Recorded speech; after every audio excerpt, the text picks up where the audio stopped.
Welcome to the cafe. This is the final Greek click pick dealing with the alphabet, sounds. In this click pick we'll learn about diphthongs.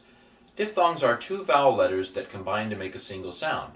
We'll also talk about something called breathing marks and an introduction to accents. So, let the games begin. There are 7 main diphthongs in Greek, all of which end in either an iota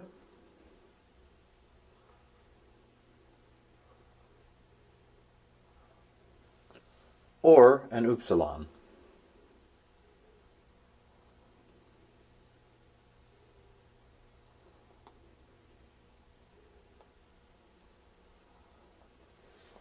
Now, the way I remember these is, you don't actually have to remember them the way I do. I'm teaching, so I have to be able to pitch.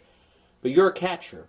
All you have to do is be able to pronounce these whenever Greek throws one at you. But since I'm a teacher, I have to be able to pull them out of my head.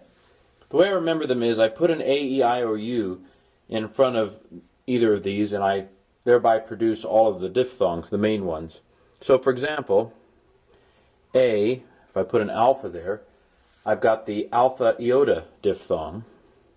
AE, if I put an epsilon there, I've got the epsilon iota diphthong. I'm not going to have II, that would just be too weird. So AEIO, and I've got the omicron iota diphthong. AEIOU, and I've got the UI, or upsilon iota diphthong. Now, two sounds a diphthong is that combine to make one sound. So I. So alpha iota is pronounced I, as in the word isle. AISLE, for example. I is the way that's pronounced.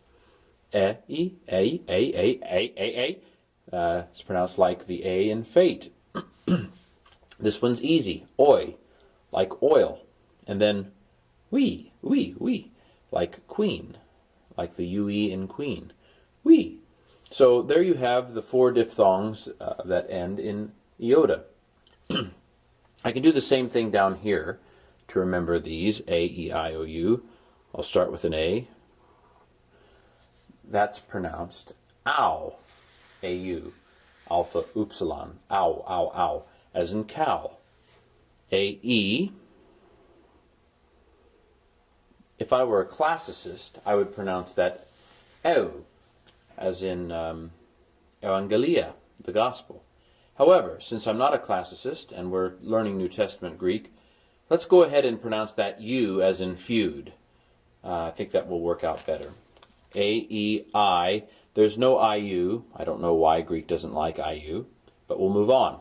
A-E-I-O, there is a O-U, omicron upsilon, that's pronounced U, as in moon.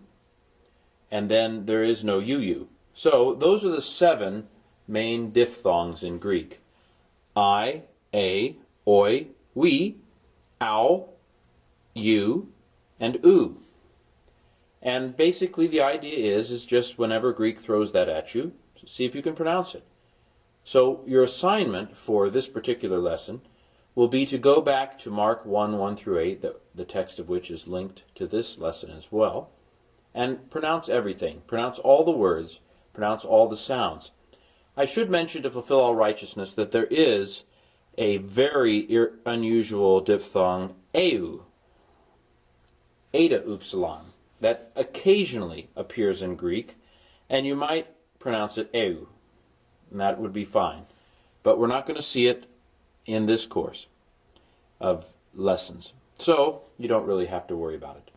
Those are the 7 proper diphthongs. Now that we've been proper, let's be improper. There are 3 improper diphthongs in Greek that are alpha with an iota underneath, called an iota subscript, sub, under, script, written. So an iota subscript is an iota written under. And it's a teeny tiny little iota. It's just a little fella. And he's hanging on for dear life from that alpha. Then there is the eta with an iota subscript, and there is the omega with an iota subscript. These are improper diphthongs. They're not written right. What's up with you guys? But the iota is written underneath. That iota is significant. It is a meaning bit, and it does change the meaning depending on whether or not the iota is there. It means something. Pay attention to iotas. Beware of iotas bearing meaning. But the pronunciation doesn't change. These are all considered long vowels. Of course, eta and omega, you'll remember since you have photographic memories. The eta and omega are always long. Alphas can be short, but when it's in this combination, it's long. But you're going to pronounce it just normal. A, A, O. Those are the 3 improper diphthongs. And with that, you have completed your training in the diphthongs in Greek. Another letter combination of interest in Greek involves the gamma. Gamma, I hope you remember, looks something like this. Now, when you have 2 gammas right next to each other, you might think, well, that's GG. And maybe you would think it's pronounced G, like egg. But that's not the case. When you have a gamma in front of a gamma, it's pronounced as NG. So for example, the Greek word for angel is, angelos. Even looks like angel. Angelos, however, is 2 gammas, gamma, gamma. And it's not pronounced agalos, it's pronounced angelos. And you would even transliterate it. You would give it English equivalent letters as NG rather than gamma, gamma. So that's one little peculiarity about Greek letters and sounds. It's also true when a gamma is followed by a kappa. The gamma and the kappa and then the ki, they're all kind of throaty sounds. K, k. So whenever a gamma precedes a kappa, you're going to transliterate it NK. Now this isn't a Greek word. Well, I'm writing the English word. There is a Greek equivalent. But when you have a gamma in front of a kappa, you're going to transliterate it as NK. So gamma, gamma, gamma is NG. Gamma kappa is NK. Unk. Finally, when the gamma is followed by a chi, it's going to be pronounced ach. You can just do ankh like the gamma kappa if you want. It's going to be transliterated like this. And so the English word anchor actually comes from a Greek word with a gamma kappa, gamma ki combination.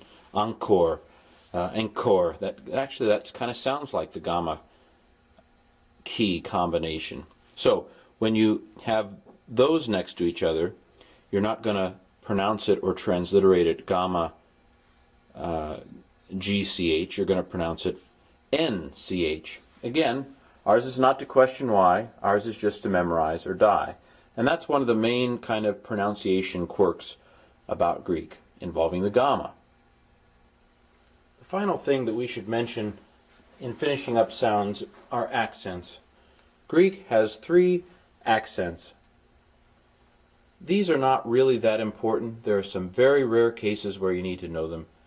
I'm just going to put them on this word, not the way they actually are. This is an actual Greek word. Let's pronounce it.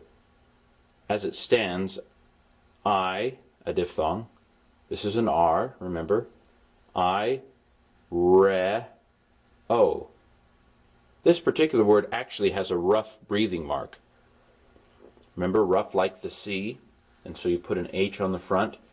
This word is pronounced hi, re, o. Hi, re, o. It has 3 syllables. Hi, re, o. Now, there are 3 types of accents. I'm not going to write the way they actually are on this word, but I'm going to write them on here so that you can see what they look like. There is an acute accent that, let's say it starts down on the left and goes up, like up, up, and away.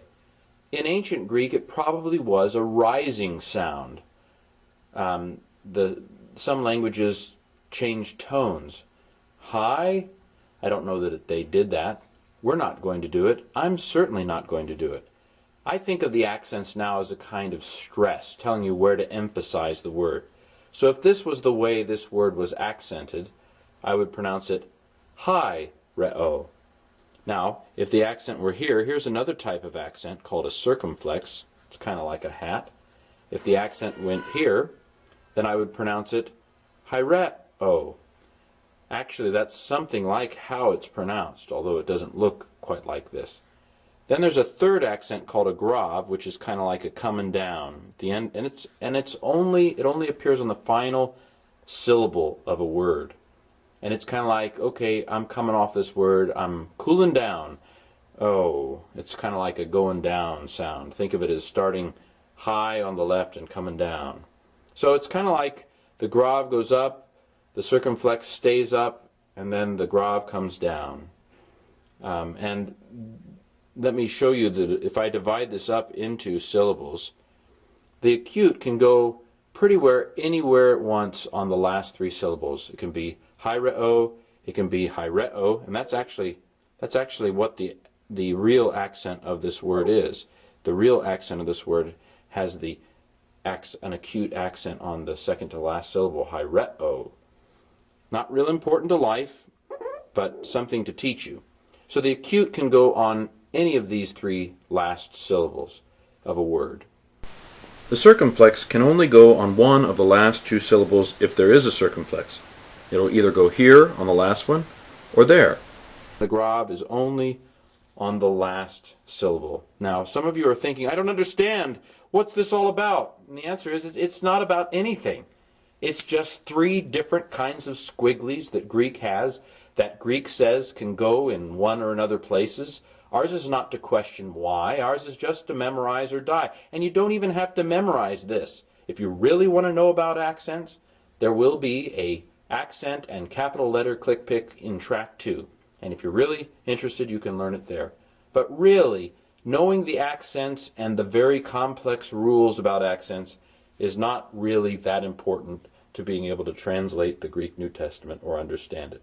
But I wanted to mention the three types of accents very briefly to you. They are, again, the acute accent, which goes up, and it can go on any of the last three syllables of a word that it wants to.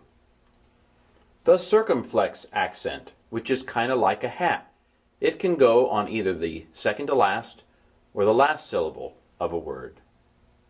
And lastly, the wimpy grave, that can only go on the last syllable. It's coming down from left to right. Those are the three Greek accents. So there you have it, the final Greek click pick in the alphabet trilogy. The sounds, diphthongs, breathing marks, accents, and I hope you've enjoyed it. This concludes the trilogy.